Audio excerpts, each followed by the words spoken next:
రమేష్ మావా ఏంటి మావా ఏంటి ఇక్కడ? ఏం లేదురా, ఈడు నాకు బాగా కావాల్సిన వాళ్ళు. అన్నతో చెప్పి ఆ మందంటి ఇప్పించు. నీకు తెలుసుగా మావా, పరిచయంలో ఉన్న వాళ్ళతో ఈ వ్యాపారం చేయమని. అరే మనకిడు బాగా కావాల్సిన వాళ్ళని చెప్తున్నాను కదా. సరే రామని అడిగి చూస్తాను. ఈయన నాకు చాలా సహాయం చేశాడు.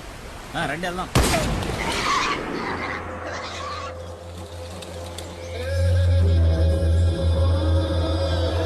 వీడు చెప్పడమే కాకుండా మీ డీలింగ్ నాకు బాగా నచ్చింది. రిస్కో ఓడల ద్వారా సింగపూర్, అక్కడి నుంచి అంటే యూరప్. ఏదో మా సింహాద్రి చెప్పాడు కదా అని ఒప్పుకున్నా. కానీ ఈ ఒక్కసారే సరుకు సప్లై చేస్తా. నాకు 2 వారాల టైం కావాలి. 2 వారాల? మొక్కలు బాగానే ఎదిగినాయి. కోసి ఎండేసి ప్యాక్ చేయడమే. సరుకుని పులియూరుకి తీసుకొచ్చి చేరుస్తాం. ఆ పైన రిస్క్ మీదే. కూసంత తొందరగా నడవండి అయ్యా. పొద్దుగూకేలోగా అడవిని దాటేయాలా? అయ్యో, వచ్చిన దారిలోనే మళ్ళీ వెనక్కి వెళ్ళాలా?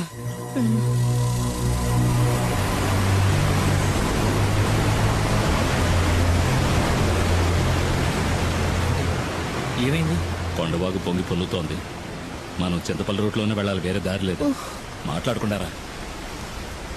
అరే త్వరగా రండి. ఏంటన్నా టెన్షన్ పడుతున్నావు? చింతపల్లి అడ్డ రోడ్లో 2 వారాలుగా పులి తిరుగుతోందట. ఇంతవరకు 5గురిని చంపేసిందట.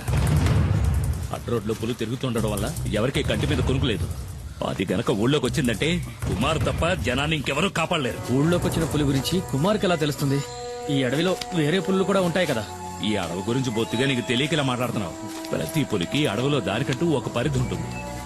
ఒక పులున్న పరిధిలోకి ఇంకో పులి రాదు. అవి సంగమించే సమయంలో తప్ప. చెయ్యేందుకు అయితే పుల్లున్న అడవిలోకి మనం వెళ్ళేది? కొండవాగులు దాటడానికి ఇది తప్ప వేరే మార్గం లేదు. చీకటి పడేలోగా దాటేయాలి. రా త్వరగా రా. రండి రండి.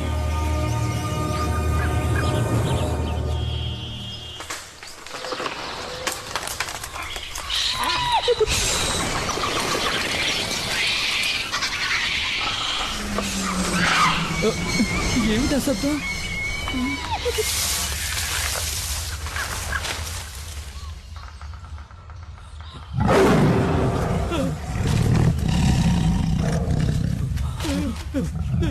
పరిగెత్తండి పరిగెత్తండి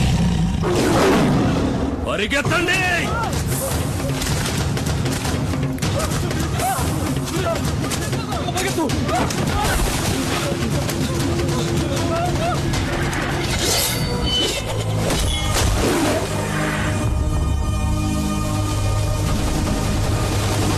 ఇక భయపడాల్సిన పని లేదు. వేటగాడొచ్చేశాడు.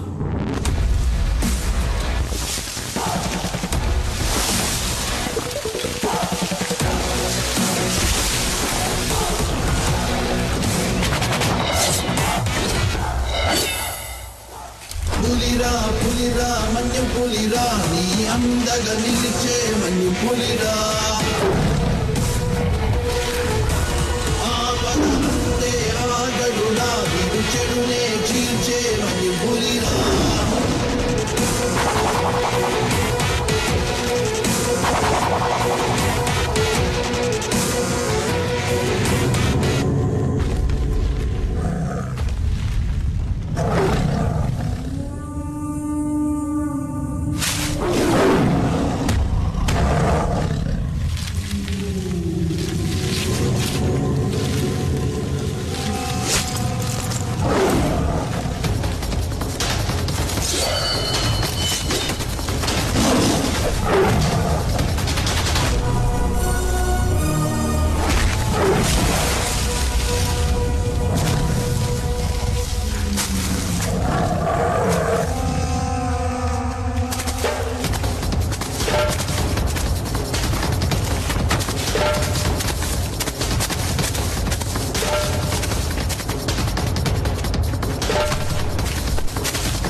ఏమైంది?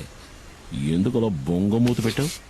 పులియూరులందరికీ బాగా తెలుసు పులిని వేటాడాక తలస్నానం చేస్తావని. ఏమీ తెలియని అమాయకుల్లా నటిస్తావు. ఏంటి వాగుతున్నా? చాలు చాలు, నేనేం బుర్రలేందాను కాదు. నువ్వు పులిని చంపేవని నాకు తెలుసు. పులా? ఏ పులి? ఆ, ఏమీ ఎరగడు పాపం. ఇప్పుడు ఈ ఇంట్లో దీనివల్ల ఎంత పెద్ద గొడవ అవుద్దో తెలీదు. ఎందుకే రోడ్డుకు వచ్చాడు మాట్లాడతావు? ఇట్రా. వద్దు, ఈ ముచ్చట్లే వద్దు. ఈ 2 రోజులు ఎక్కడున్నావు? అత్తారింట్లో నీతో చెప్పాక పనికెళ్ళా? ఏయ్, చిన్ని. ఇంకోసారి పులిగోళ్ళు చర్మం దొరికాయని ఫారెస్ట్ ఆఫీసర్లు ఇంటికొచ్చి అడిగారనుకో, అప్పుడుంటది నా చేతిలో నీ పని. నాకు తెలియదా ఏంటి నీ కోపం ఎంతసేపు? ఏయ్, ఎందుకే వచ్చేలాగానే కసు బుస్సమంటావు? మన చిన్ని ఇంకా ఎన్నాడని ఒక్కతే ఆడుకుంటుంది. గీలి కుమార్, నాన్న నిన్ను అమ్మ గిలి కుమారని అంది. అనని మీ నాన్న గిలి కుమారా పులి కుమారా అని మీ అమ్మకి బాగా తెలుసు. ఏంటి సరసం పిల్ల ముందు పో నాకు అవతలికి. తెలుసు నువ్వు పులి కుమారువే.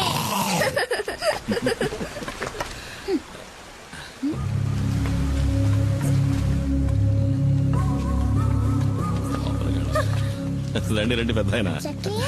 చిన్ని మళ్ళీ వచ్చింది చూసావా? ఆడుకో. ఏంటి పెద్ద ఆయన అందరు కలిసి వచ్చారు? చింతపల్లిలో మేమందరం నిద్రపోయి చాలా రోజులైంది. ఈసారి పులి 4 చంపేసింది. మమ్మల్ని కాపాడడానికి నువ్వే రావాలి. నువ్వు కాక ఇంకెవరూ లేరు. నువ్వేం దిగులు పడకు పెద్ద ఆయన. చింతపల్లికి వచ్చిన పులి ఇంకెవరిని చంపదు. ఈ కుమారు మాటిస్తున్నాడు. ప్రాణభయంతో అడవి ప్రజలంతా జపించేది నీ పేరే. నువ్వంటే అంత నమ్మకం. నువ్వు ఆ దేవుడిచ్చిన వరానివి మాకు. ఏంటి పెద్ద ఆయన ఎందుకు ఈ పెద్ద మాటలు? ధైర్యంగా వెళ్ళండి. ఈ కుమార్ ఇక్కడ ఉన్నంత వరకు అడవిలోంచి వచ్చే ఏ పులి ఎవరిని చంపదు. నన్ను నమ్మండి. వెళ్ళిరా. 2 రోజులు పనికే వెళ్ళావు కదా? ఆ, నీతో నిజమే కదా చెప్పా.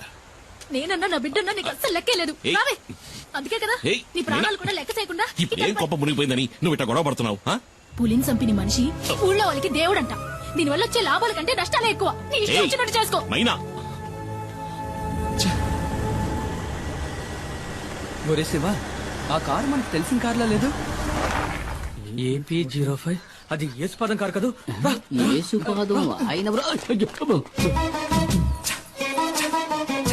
యేసుపాదం భార్య మనం కనిపించకూడదు. నీకు భయమేమో గాని నాకు భయం లేదు. ఆ అమ్మాయి మా ఊరమ్మాయే. సాల్మన్ ప్రభు గారి ఏకైక కుమార్తె జూలీ. మా ఊళ్ళోనే ఇచ్చి పెళ్లి చేశారు. మా పక్కిల్లే. అవునా? అయితే జాగ్రత్తగా ఉండండి. ఒక రోజు నేను అనుకోకుండా తనని ఓరచూపు చూసినందుకే వాళ్ళ నాన్న నన్ను చిత్తకొట్టి పారేశాడు. ఊరికే చూసినందుక? స్నానం చేస్తున్నప్పుడు చూసా. వస్తుంది తప్పండి. నేనెవరిని చూడలేదు బాబు. వెళ్ళిపోయింది.